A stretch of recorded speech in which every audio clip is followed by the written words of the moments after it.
He's rich and controversial, provocative and extravagant. Animals preserved in formaldehyde, skulls decorated with diamonds. The art of Damien Hirst is firmly focused on death.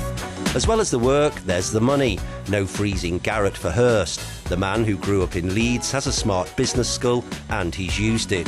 Euronews met up with Damien Hirst in Kiev at the Future Generation Art Prize of the Pinchuck Foundation. Damien Hirst, welcome and thank you for being with us today. My first question is very straightforward. I'd like to ask you, does money and success change an artist's soul? No, I don't think so. I think, it's a lot harder to make good art when you have money. I think, when you haven't got any money, it kind of forces you to find creative ways to kind of do things like Van Gogh proves. But I think artists shouldn't be afraid of money either. And I was very lucky because I have a business manager who kind of taught me very early on to make sure that I wasn't chasing the money with the art. He said, you always have to make sure you chase the art with the money. And remember that money's a key, it's not a goal. And how do you do that, chasing art with the money? Well, you know that the ideas come first, and then the money is just something that you use to make things happen. It's not, you don't use the art to get the money, you use the money to make the art. Your most famous work is For the Love of God, which is a skull, a real human skull, covered with diamonds. Arte povera. Arte rica, in this case, rich art. So, tell me, is it true that you sold it for £50 million? Yeah, at the time when we sold, the person that I wanted to buy it didn't buy it. And we ended up I sold a third of it to a consortium of people.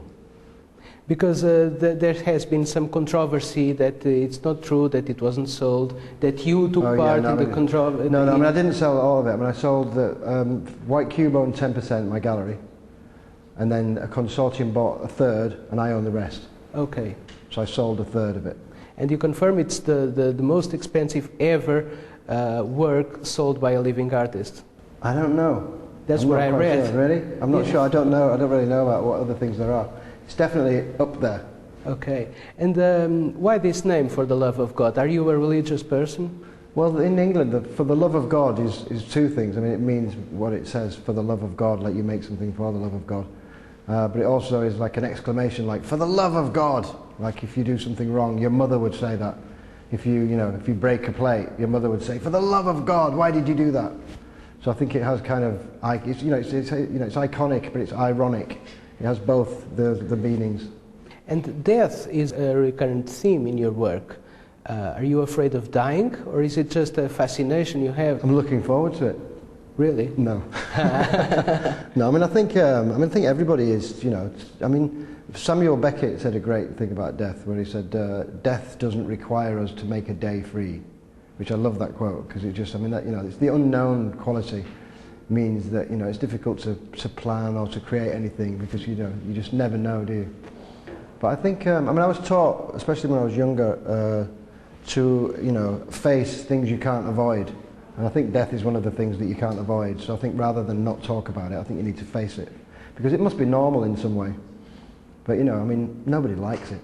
What has the art market become in these last few years?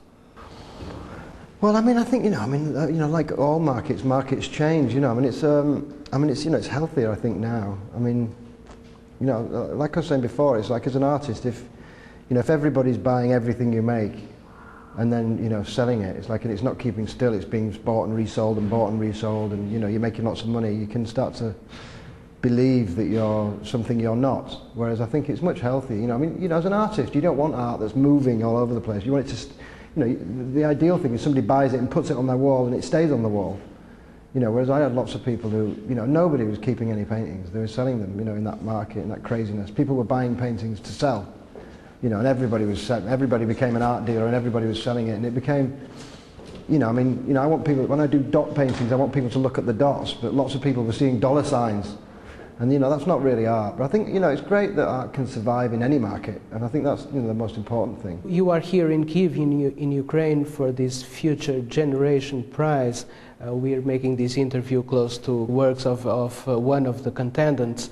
Is it important for you to participate in this kind of initiatives? Yeah, I mean, I think, everybody starts life as a young artist, so I think it's great, you need to encourage, it's great, Victor Pinchuck is fantastic because, he's encouraging artists all over the world to, and to promote them. I mean, when Victor asked me to be on the panel of artists associated with the prize, I said to him, yeah, if the prize is big money, and I think the prize is big money, so it's like, I mean, when I was in London, I won the Turner Prize, which was £20,000, which was a lot of money at the time, and it really kind of helps you. And I think any help for artists is good, because there's, there are many, many more starving and poor artists in the world than there are rich ones. Right. So you are here together with other big artists such as Jeff Koons. Is it true there's a little rivalry between you and Koons? Or is it just something the press made up? Yeah, not really. No, I mean, I buy Jeff's work. I'm a big collector. I love Jeff's work. So it's not. Does he buy yours? I don't think so. I think he buys older art. But he's a bit older than me anyway. When I was a young artist, I went to the Saatchi Gallery and saw Jeff's show. So so I was like a student, and Jeff was a big artist then. So he was kind of my hero. So I'm not Jeff's hero. So what do you expect for the next years? Well, will you continue on the same line as now? Yeah, because with the auction, I've stopped a lot of my bodies of work. I've stopped the butterflies, I've stopped all the formaldehyde work. So I'm working on all new things. So I've kind of cleared out the studio. I'm having lots of fun. It's like back in the beginning. Will you keep up with the skulls? I've always liked the skull. Since my girlfriend said to me, "You can't do skulls because they're too fashionable," that made me really want to do it, and that was why I did the diamond skull. Because I think you can never, a skull could never become too fashionable. Like in Mexico, I have a house in Mexico, and they love the skull there, and it's just an endless, repeated thing. And I quite like to keep doing it until it becomes fashionable again, unfashionable, fashionable, unfashionable. So I don't know. Damien Hirst, thank you. Thank you very much. It was a pleasure having you. Thank you. And Merry Christmas. Merry Christmas.